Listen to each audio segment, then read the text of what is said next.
Adam Carberry, welcome to the Urban Pharmacy Podcast. I'm so excited to have you here. Thank you for having me. I'm really excited to dive in today. I wanted to tell you guys before we get into this episode who Adam is. He is a breath and body guide, and he helps turn stress into ease. And what we're going to be talking today about is how he helps you calm your nervous system and release tension and live with clarity and connection. So I found Adam actually through my friend Matt Bennett of the Raw Intuition. He interviewed you, Adam, not that long ago, and we are all kind of in the mind body ecosystem and sphere. And I reached out to you, and you were so gracious to give me your time to share your message, to share your work, and the power of breathwork and somatic healing and what that even is. So I would love to before we talk about, I don't know, the science or what's happening with our body with the practices that you do. I would love to know your backstory. I would really adore learning what in the world launched you into this mind body work that you do. Um, did you come from a broken place? Were you very interested in this? What is your story, Adam? Well, I mean, really, it's all of the above. Yes, I was coming from a broken place at really many times in my life, and through all of those various different situations and circumstances that I've moved throughout my life, had not the worst childhood, but also not one of the best childhoods. You know, dealt with a father who dealt with alcohol addiction, and um, that led to him usually being pretty rageful in the fits and things that would happen. And so from a very early age, I learned to adopt a very highly sensitive nervous system.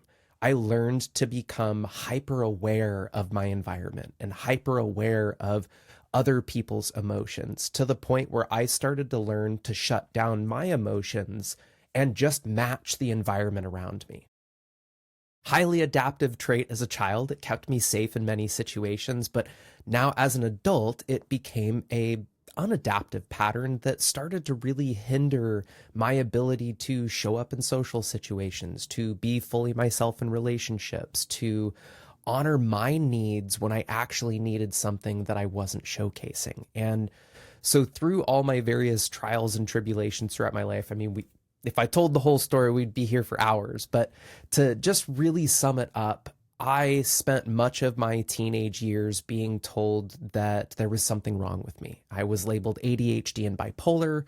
They didn't have the language in the 90s for highly sensitive nervous systems and really what that meant. So many of the diagnoses that I've received over the years, I do now contribute to just having a highly sensitive nervous system.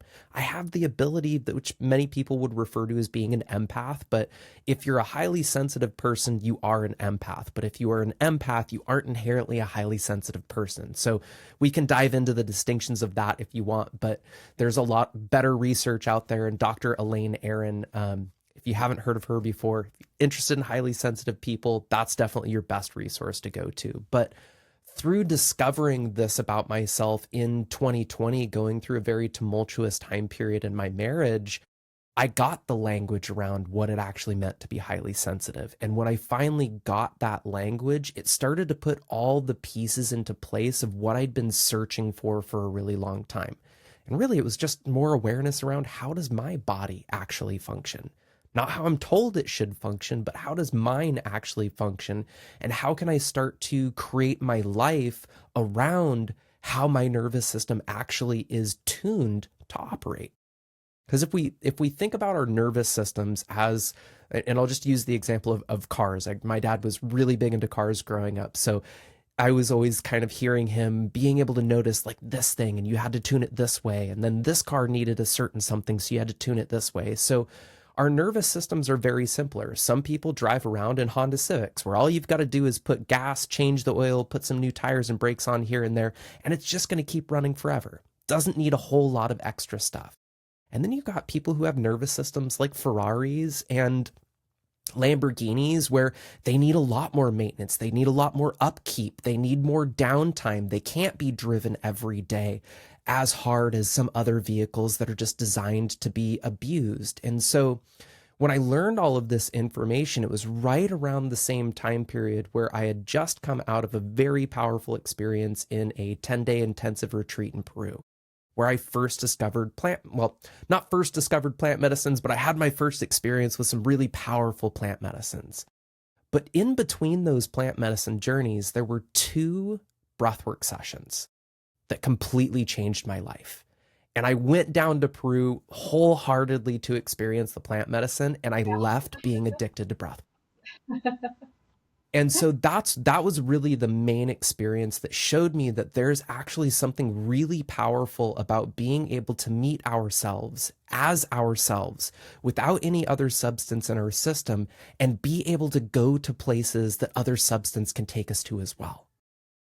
And so I spent from 2018 up until 2022 doing all kinds of different breath work, the Wim Hof, holotropic, neurodynamic, and many other different forms. And then in December of 2021, I discovered somatic breathwork and my mentor, Stephen Jaggers. And that breathwork session brought me right back to the same experiences that I had in Peru. And all of the other breathworks couldn't bring me to that same place. So I immediately knew it was like, okay, there's something in this practice. And I've now devoted myself to that practice since I went through the training in 2022 and then stepped onto the team for somatic last year. And I'm now one of the lead instructors and am co-facilitating right along Steve in our in-person trainings and help to teach our online trainings. And so the breath has really, to say it's transformed my life, I think would be an understatement, but it really has completely changed. And we say it all the time in our trainings that there's life before breathwork and there's life after breathwork, because what breathwork can give you is it can give you a roadmap for how you actually operate. It helped to answer a lot of the questions that I spent much of my life searching to try and find in various different modalities and plant medicines and all kinds of different practices. And yet, the one thing that each and every one of us has at our disposal, the most powerful tool, the first thing we do when we enter this life, the last thing we do before we exit, and the thing that sustains us all between is breathing.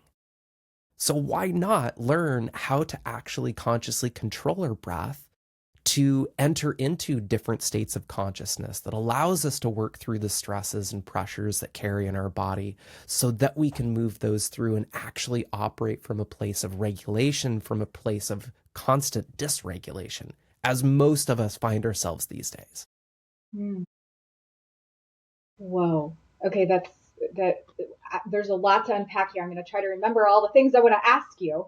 I want to rewind to what you stated about, back in the day you were labeled with ADHD. Totally feel you. I was, diagnosed early on, got put on Adderall, got addicted to that, was on that for like over a decade. And it really kind of was a detriment in my life, and then it caused me to have anxiety, got on Zoloft for that. It was the whole thing, And you stated, back then they didn't have the terms for just highly sensitive nervous system. Well, did they or did they not? Or were we just in the wrong system? I actually think these things have been known for so long. This is just my theory. Like, they've been known by holistic doctors and practitioners for so long, but so many of us fell into a system of being fixed with pharmaceuticals or being labeled as hyperactive when really it was just a dysregulated nervous system, not only due to our upbringing and our environment and the way that we process, but also because of the diet, because of all of the pollution, all of the toxins and things that are coming our way. And my gosh, we are all, I feel, very overstimulated with so much. And it's hard in this life. And, I do not blame you for going to Peru. That sounds really amazing. I would love to go do that too. But I really resonate with you, Adam, when it comes to your first time experiencing breath work and how that changed your life. Maybe it was just, I don't know, maybe 2021 for me. So about 5 years ago that I experienced my first breathwork session. This was down at like at a convention center here in Indianapolis, and Vitality. I'm not sure if you've heard of Okay. this Yeah. band. Yeah. And people, it was almost like people were going into like a seance. Like there were people like freaking out, some people throwing up.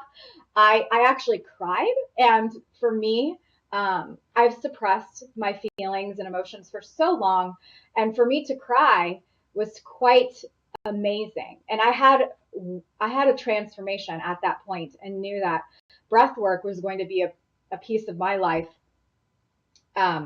moving forward from that point. And I've been a mind body practitioner for, I don't know, since 2008. And I couldn't believe that I've been missing this piece to the puzzle, the holistic puzzle, for so long. So since then, I've personally gone through lots of different breathwork sessions, a lot of them where I get tetany. Mm-hmm. The most recent one where I actually blacked out, not in a scary way, everybody that's listening, not in a scary way, but I was like crying. I ended up in the fetal position, kind of blacked out for a minute, like kind of by choice. It was like a place that I wanted to go. And then I woke up and I felt like I had like a rebirth. So I would love to know now that I spilled all those details, what in the world is the difference between the somatic breath work that you have found and all of the other different types out there? Because it seems like there's a lot. It's quite a vast ecosystem there. It really is, and unfortunately, there's no like clear-cut path for many people to understand what the difference is, because a lot of the same breathwork companies out there, for lack of a better term, we all use a lot of the same terminology, talking about somatics, talking about regulation versus dysregulation. But the big difference that sets somatic apart from a lot of these other practices is the fact that we honor that we have two sides of our nervous system. Whereas most of the practices out there are only focusing on either the sympathetic side of the nervous system or the fight or flight side, or just focusing on the parasympathetic, the rest and digest. So it's like either they want to blast people out into the universe and get them high on their own supply, or they want you to super calm yourself and regulate yourself down. The problem with this approach, or let me rephrase that, the challenge with this approach is that when we only focus on one side of the nervous system, we're only moving the needle in one direction. And when we talk about somatic breath work, we like to talk about the window of tolerance. And so if we think about a scale that goes from 0 to 10, and 10 being fully sympathetic, fully fight or flight, 0 being fully lethargic in rest and digest, freeze state, right? So here's the two extremes of this window of tolerance. 5 is where full regulation happens. And 5 is actually where we have full conscious choice of how we respond to what happens to us. Now, some of us, our window of tolerance goes from maybe 3 to about 7. Let's just say that that's kind of the average range. As long as we stay within that window of tolerance, we can choose how we're going to respond to what happens to us. But the moment we step outside, either up into sympathetic or down into parasympathetic, our autonomic nervous system takes over and we no longer are consciously choosing how we're responding, but instead we're just reacting based upon our conditioned programming. So this is why many times when people get super frustrated or they get really angry, they say and do things that they normally wouldn't do, because who they are in that moment is more of their reptilian side of themselves. It's more of their animalistic side of themselves. Same thing when people maybe get yelled at and all of a sudden they shut down and they can't respond, they can't move, they can't do anything. Well, it's because their body is fully entered into the parasympathetic and frozen in its state. In order to expand this window of tolerance, we need to be able to shift between both sides of the nervous system. And this is what we do in somatic breath work.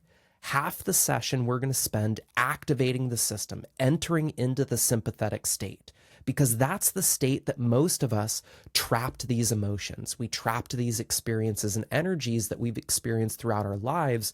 Stressful situation, traumatic situation, whatever it has, near-death experience, all of those things trap energy in our lives. If you want to really expand on this, listeners, read The Body Keeps the Score. Fantastic book that really breaks this all down and goes deeply into the science here. But I like to kind of stick to a little science, a little woo woo, but really stay grounded in how I like to explain these things. Because for those of us that don't have the foundational science, I try to stick away from a lot of that linguistic woo woo. But the second half of the session, we're going to spend in the parasympathetic side, in the rest and digest. And we're going to consciously change our breathing patterns to keep us in each of those states. By being able to then experience our body getting really stressed out, and maybe we tap into those cathartic expressions like you touched on, where people will like laugh uncontrollably because they tap into joy, or they cry uncontrollably because they tap into sadness or grief, or they start to really move their body or shout because they move through anger or power. All of these different expressions are actually what we're trying to get to in the first half of the session, because that's what's going to discharge the energy that the nervous system's carrying. Then when we shift it into more of the rest and digest state, where we're going to switch our breathing pattern, we're going to start to really elongate the exhale and slow the system down.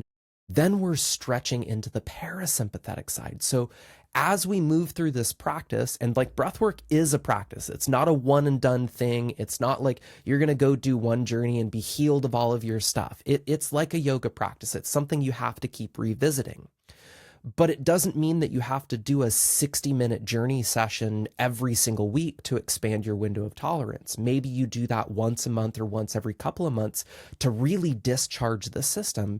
And then you do a daily practice of 3 to 10 minutes a day that then continues to build that work of slowly expanding the window of tolerance. And I'll just share a little bit like how I've noticed this in my own life.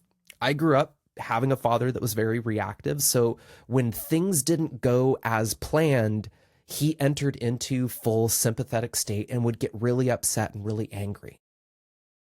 I took on this as like, okay, that's how we react when this type of thing happens in our life. And that played out through my teenage, through my 20s, and even into my 30s until I really started diving into this work. And then the more and more that I started doing breath work, the more and more I started to discharge my nervous system. All of a sudden, I found myself into a place of where, like, if something doesn't go as planned, I'm like, okay, how do we move through this now? Now I look for how do we actually take steps to move through it versus immediately going into overwhelm, immediately going into starting to spiral the thoughts of like, oh, now this happened. Okay, now this is going to happen. Now this is going to happen, right? Like how we get stuck in these patterns of like, woe is me. And then we start to spiral down into it. And then we get more and more into that mentality of, okay, everything's starting to fall apart here, where just because somebody didn't show up or just because someone took 5 minutes extra and it's shifting our schedule for the day, is that actually worth derailing our entire day? Because actually what our body is just trying to signal is that it's carrying more energy than what it has to take more on. And that's actually when we enter into states of overwhelm. It's literally just our body saying, I have no more capacity to hold anything. And that's what these practices are for. They're meant to help us to create that space within our nervous system so that when a stressor does come in, it doesn't immediately send us out of that window of tolerance. That's that's a whole different perspective on life. I feel like not only are you explaining how the body keeps a score, how we can release these energies through our breath and through being more cognizant of what's happening and not identifying ourselves with the problems that we're facing, but just understanding that it's a feeling and that we are reacting to the state of existence at the moment. And we just have to, like you said, kind of face it and move through it, let our bodies process it so that we don't keep it inside.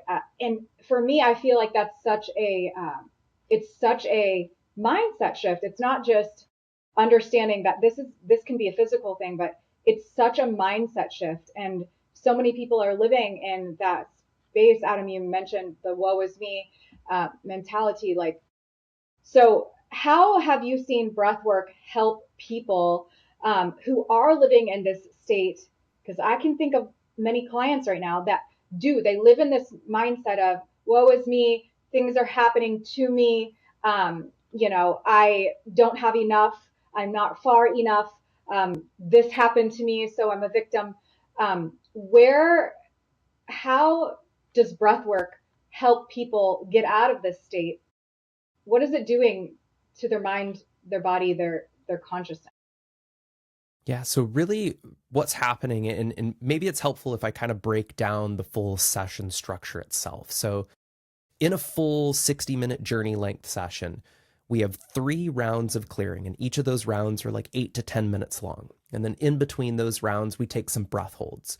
And the breath holds are really important because those are basically the moments where we're breathing for 8 to 10 minutes, and we're breathing in and out of the mouth, drawing the breath deeply into the belly. And for many people, this is an uncomfortable breathing pattern. It's not normally a way that you're going to breathe, but it's a way that you breathe. If you were being chased by a saber-toothed cat, you're going to be breathing. Anytime you're in that sympathetic state, that fight or flight state, breathing in and out of the mouth is what keeps you in that state. And so that's what we're trying to make happen in these clearing rounds. But the moment that we take that breath hold and we pause and we shift from doing to just being, all of a sudden we're shown the clarity on, oh, that's actually what this thing that's moving through me, that's what it's attached to. Okay, can I go deeper into that? Or actually, I'm feeling a sensation, maybe it's pain or tension somewhere in my body. Let me breathe deeper into that in the next round. And so we give 3 different rounds with breath holds in between to continue to revisit what's in the body, to bring it up, to move it through. Maybe it moves through a cathartic release. Maybe it just moves through by you becoming aware of it and just breathing it through.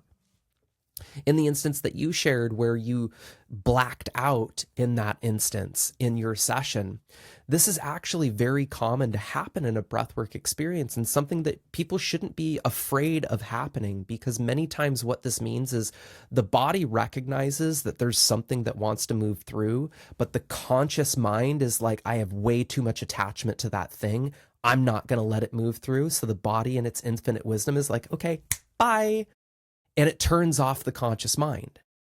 The body then just takes over, and it then just moves through. So when you said that you came out of that feeling like this rebirth process, well, that's because your body processed through things that it knew that if you were consciously aware, you might not allow that process to unfold.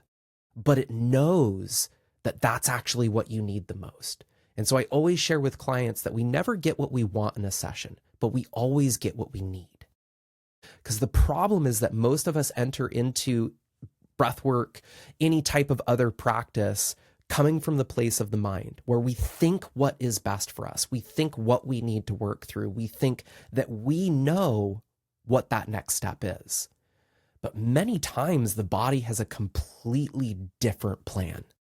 It knows very differently because it's not thinking about things, it's feeling things. And this is that mindset shift where we're not trying to analyze what's coming up. We're not trying to make sense of what's coming up. We're not trying to define what's coming up. We're just letting it come up and move through us. We're just letting it come in waves, because it will come and it will go. It takes about anywhere from 90 seconds to 3 minutes for a full wave of emotion to move through us when we allow it to. And this is the big key for most people, is that they don't allow the emotions to move through. Maybe you had a life like mine where you were told not to cry. You were told not to express yourself. You were told not to take away from someone else's experience. Maybe not ruffle anybody's feathers, or just to keep quiet. Well, all of these different programs then start to filter how we allow our emotions to move through. But there is no such thing as a good emotion or a bad emotion. All emotions are just energy in motion. They're meant to move through us, but when we don't allow them to move through, we are an energy body. Whether you speak in those terms or whether you speak in more scientific terms, we all cannot deny that our bodies are comprised of energy. This is why we need electrolytes when we're rehydrating ourselves. We can't just drink water and expect to hydrate ourselves if we're not replenishing the electrolytes, because it's the electrolytes that are the carriers of the energy. So if we are just energy beings and the energy isn't flowing, well, then that energy or that stagnation of energy is going to start to bleed into many different facets of not only our body, but our lives. And so this is why so many people share. I can't tell you how many of my clients have told me that they've gotten monetary raises in their jobs without even asking for it as a byproduct of creating more space in their bodies. Because it's all just energy. Money is another form of energy when we look at it in that way. And if we're creating more space in our nervous system for energy exchange to happen, well, then actually we create more space for abundance. We create more space for connection. We create more space for the emotions to move through. And here's the beautiful thing that I love when I hear people say that they cried for the first time in a really, really long time. Because what that means is that you just reconnected to the fastest doorway into the parasympathetic side of the nervous system. Crying actually turns on the parasympathetic faster than any other bodily reaction or any other emotion that we can move through.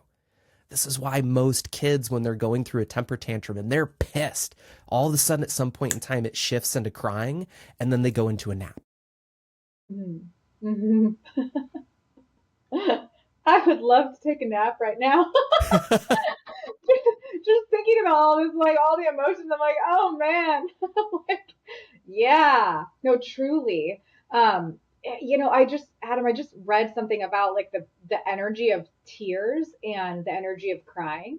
Holy moly. Like the actual science there is wildly it's wildly fascinating. And that is so incredible to learn that crying is actually the fastest way to get into parasympathetic. That is a beautiful thing because I actually just left a retreat and we were not allowed to have tissues.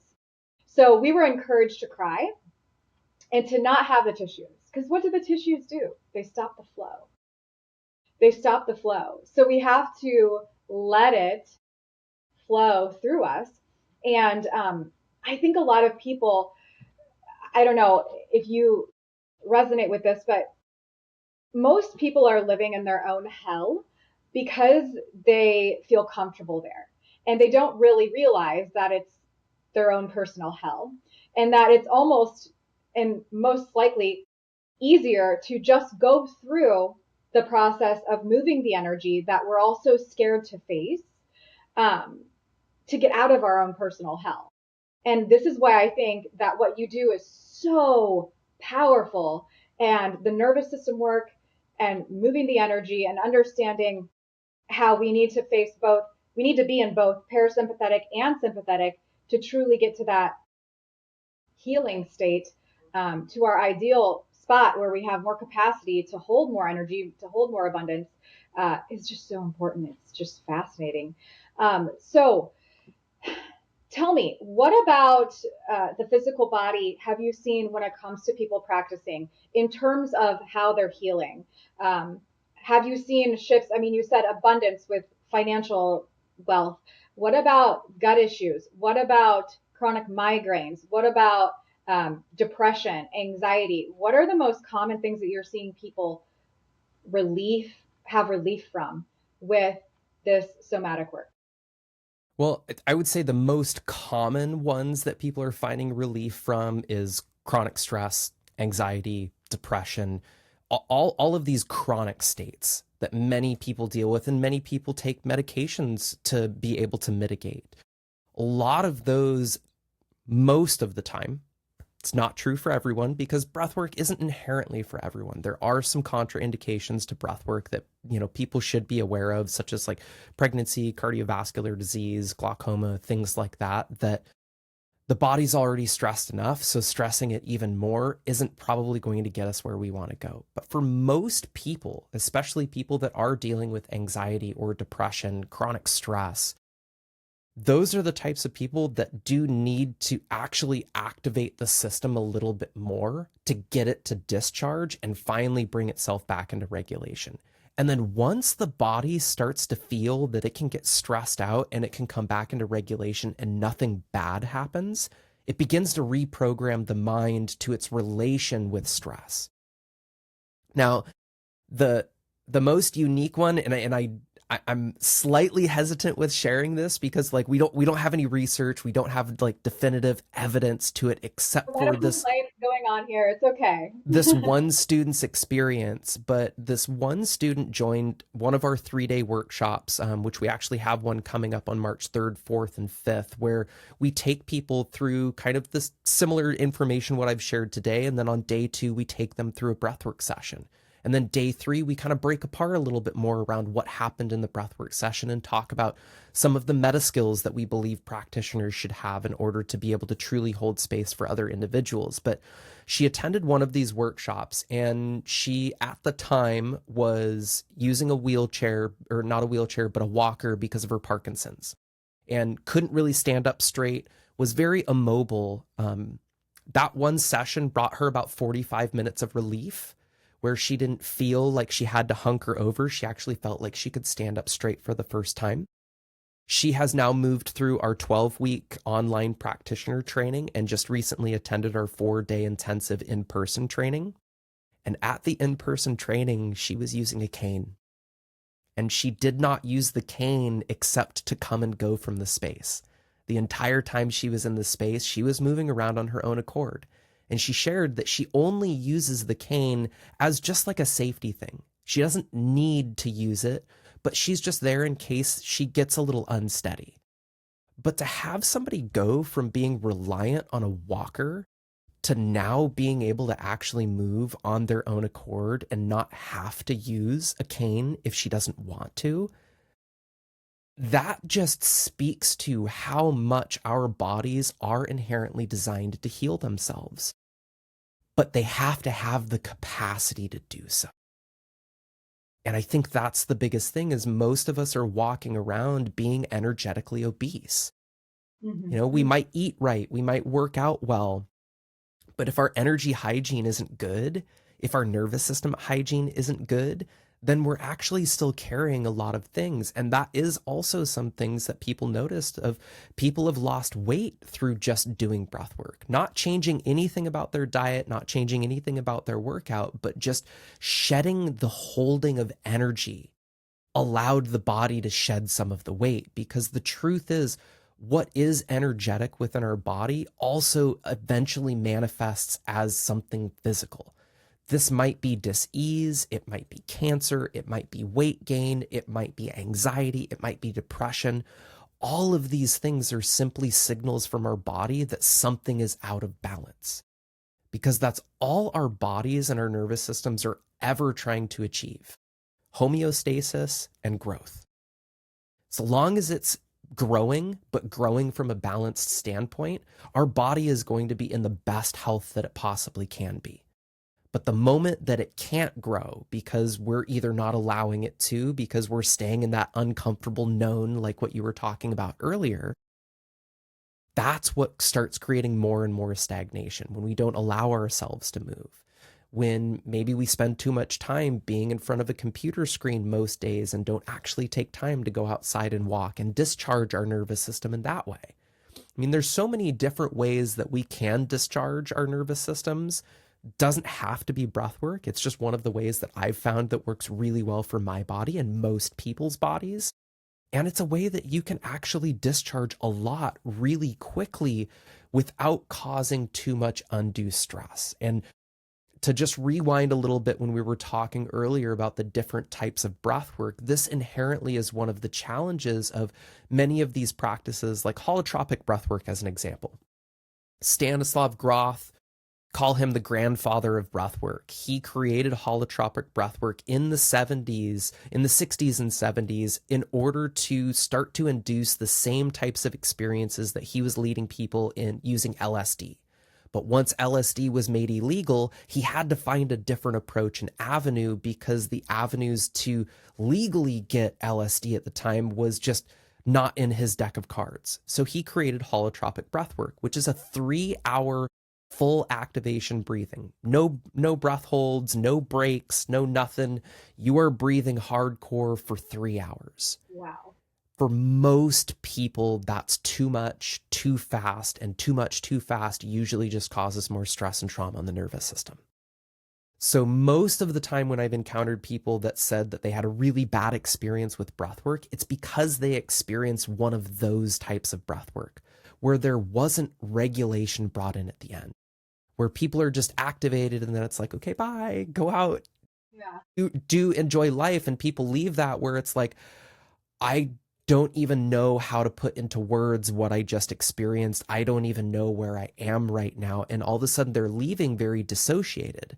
Yeah. That's never a place that I would want somebody to leave a session from. I want someone to leave a session feeling fully anchored into their body, grounded into their being, with a clear direction on the steps that they can take next to implement and integrate what they learned from the breathwork session. And so that's why I really believe that, like, if we are approaching this type of work with integrity, we really need to be mindful of meeting people where they're at and not taking them beyond where they're ready to go. And that's one of the reasons why we have 3 different styles of practices: our daily practice, which is 3 to 10 minutes, our reset session, which is anywhere from 15 to 30, and then our full journey length session, which is like 45 to 60 minutes. So by having these different approaches, we can meet different people based upon where their nervous system's at the time. So if somebody's like high level anxiety, super stressed, I'm not going to immediately pump them into a journey length session.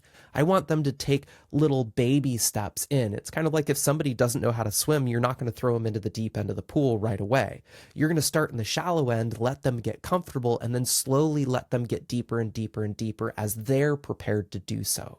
And that's how I really believe that breath work and most modalities in dealing with stress and trauma, anything that's a trauma informed approach, I think should take this slow titration approach with people. Mm, so good. So there's many different ways that people can enter into this breath work um, through the work that you do. And people will definitely be able to check the show notes and get acquainted with all of that. Adam, now that you have worked through this and journeyed through it and released and done your personal work, you mentioned that you have a daily practice, um, or maybe it's every other day or 3 times per week for what, 10 minutes? Can you explain what that looks like for you now that you've gone through the all of the extremes and figured out what your body needs? What does it look like on the daily for you to regulate your nervous system through somatic work and breath? Yeah, so for me, my daily practice is kind of coupling of the multiple modalities that I know. So I couple my breathwork practice along with the qigong movement practice. So it's really where I just kind of get myself activated using the breath by breathing in and out of the mouth, drawing it deeply into the belly. And so it kind of sounds like,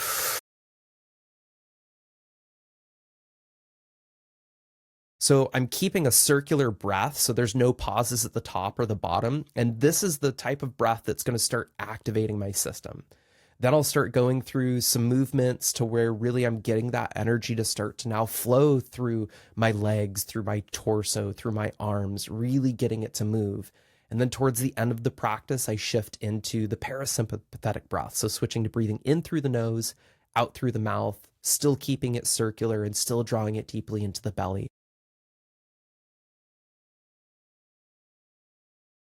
And then starting my practice with that accelerated breath, ending the practice with the regulated breath is what allows my nervous system to really come into that homeostasis, to come into balance, to feel very regulated. And that practice only takes me about 10 minutes to move through. If you're just doing the daily breathwork practice, you can do it in as little as 3 minutes. Basically, 30 breaths in and out of the mouth, 30 breaths in through the nose, out through the mouth. taking a breath hold at the top, and we do that by taking 3 deep breaths in, and then on the third breath you're going to hold it at the top, and you're just holding it as long as you're comfortable. It's like not trying to set any records here or hold it as long as you possibly can, but just holding it for a period of time so that your body can shift from that active state to now starting to move into more of that rest and digest side of the state. Hmm. Okay, that's good. So, is there a reason why you start with in through the mouth, out through the mouth, and then go to the nose, to the mouth? Yeah, it's mainly because I want to, normally when I'm doing this practice, I'm already kind of in a regulated state. It's early in the morning. My body's still in rest and digest from entering out of sleep. So, what I want to do is I want to activate it. I want to get it to wake up. I want to get it to really come into its energy. Kind of, you can almost think about it as like shaking up a snow globe, right? Like when everything settles, you can see the picture really clearly. But when you shake it up, now you're creating space between all of those pieces. By creating space in the nervous system and shaking the things up, maybe you had a really stressful night's sleep because you had a bad dream. Okay, well, this practice is going to help you to bring that up, move it through the system. So now you're not carrying the stress from the dream into the next day. Or if you do this right before you go to bed, this practice kind of helps you to shake loose the stresses of the day so that you're not taking those into your sleeping state. So maybe you actually get a little bit better night's sleep and help to set your day up better the next day. So there's kind of different ways that you can play with the practice and different areas that you can place it. You can make it a morning practice, you can make it an evening practice, or you can just make it a practice of you're feeling stressed out because your boss just yelled at you. Okay, go to the bathroom, breathe in and out of the mouth, discharge that stress, hold the breath for a little bit, and then start to regulate your system and come back down. So then you can go back into making clear decisions moving forward. You can go back into having conversations instead of from a reactive space, a response able a space. And so, does the inhale through the mouth and the exhale through the mouth create a little bit more in the sympathetic versus the in through the nose and out through the mouth more of the parasympathetic? Correct. Yeah. So as we're breathing in and out of the mouth, we're moving air really quickly. When we breathe in through the nose and out through the mouth, or in and out of the nose, because of just how much smaller the passageways are, it slows down that breath.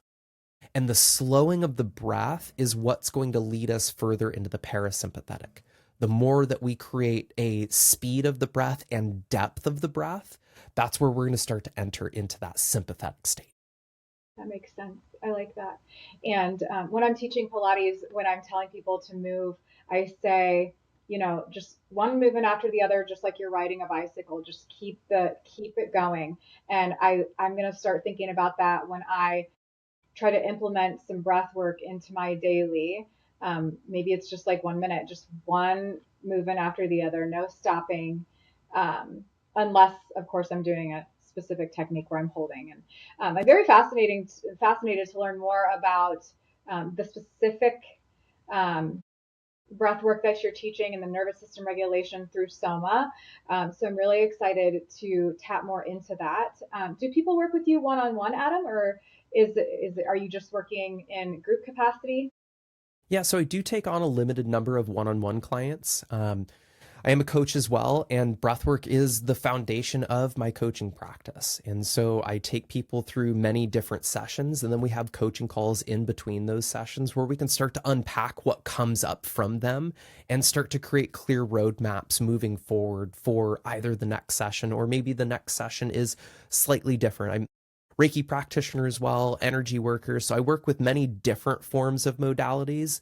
Breathwork is kind of like my main tool, but it's not the only tool because it's not always appropriate depending upon what someone's moving through. Sometimes people need a little bit more of a gentle approach. And it's actually something I recently held a group session for one of my local yoga studios this past Saturday. And I guided everyone through a very, very gentle form of the breathwork practice than normally I would do. And it was surprising at how much cathartic release was still happening from more of a gentle approach. So even now, having been a practitioner for 4 years, I'm still learning new things from my clients. I'm still learning different ways to be able to hold sessions in order to truly meet people where they're at. Because that's whether it's through breathwork or through coaching, I really believe that every single person deserves to be treated as an individual and not as a collective. And this inherently, I think, is one of the biggest downfalls of our modern medicine approach is that it's looking at everybody as this generalization.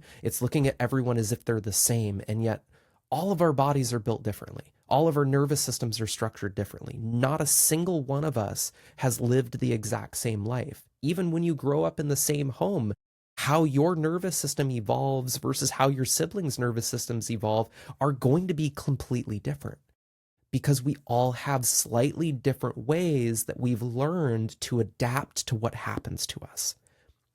It's through this adaptations that eventually they were helpful at one point in time, but in the long run start to become unhelpful if we keep doing them in the exact same ways. And that's really where this work helps to meet people in their own programming and allow them to start really decide how they want to show up in life instead of just allowing our nervous system to choose how we're going to react.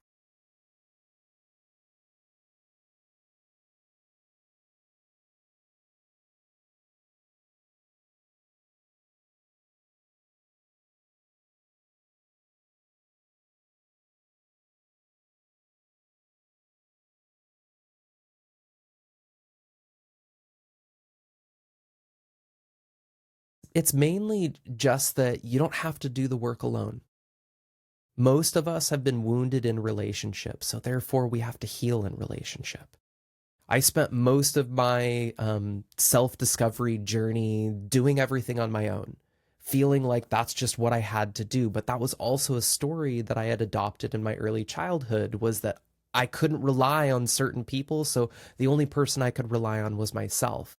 But it wasn't until I started allowing other people to hold space for me that that really started to crack me open. It really started to show me the areas that I was ignoring by just following my own practice. So if you've been doing a lot of work yourself for a long time, but you feel like you're not exactly where you want to be, then it most likely is because you need somebody to be there to hold your hand and aid you through the difficult things that honestly our body it needs to feel safe. And that's really where having somebody to hold a safe empathetic space where you can just be in whatever wants to come up knowing that that support's there, the body is going to be able to enter into so much deeper spaces than if we just listen to recordings or if we just do things on our own and learn a practice and then just continue to take ourselves through it. Well, if we don't have someone looking out for us, our body knows that.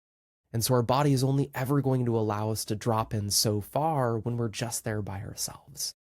So I just really want to share with everyone like, even if you don't have people that are close to you, this work can happen virtually. And the majority of my sessions that I hold are virtual sessions because I really believe in the power of like my clients being in the comfort of their own home and not having to then get in the car and navigate traffic and deal with driving after moving through a really powerful session. Instead, when you do it from the comfort of your own home, there already is an inherent level of safety that's there by doing it in your own space that you've cultivated yourself.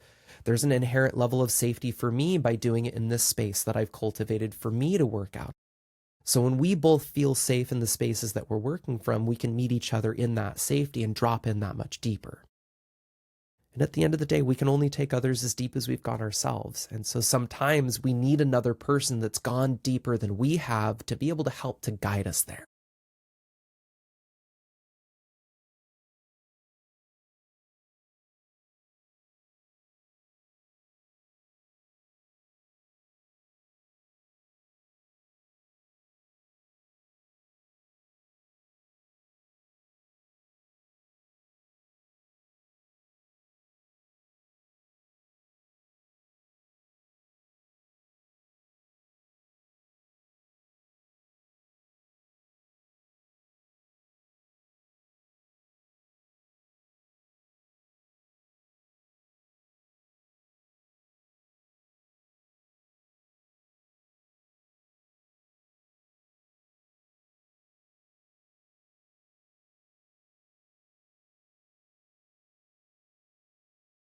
Thanks for having me on, Stacy.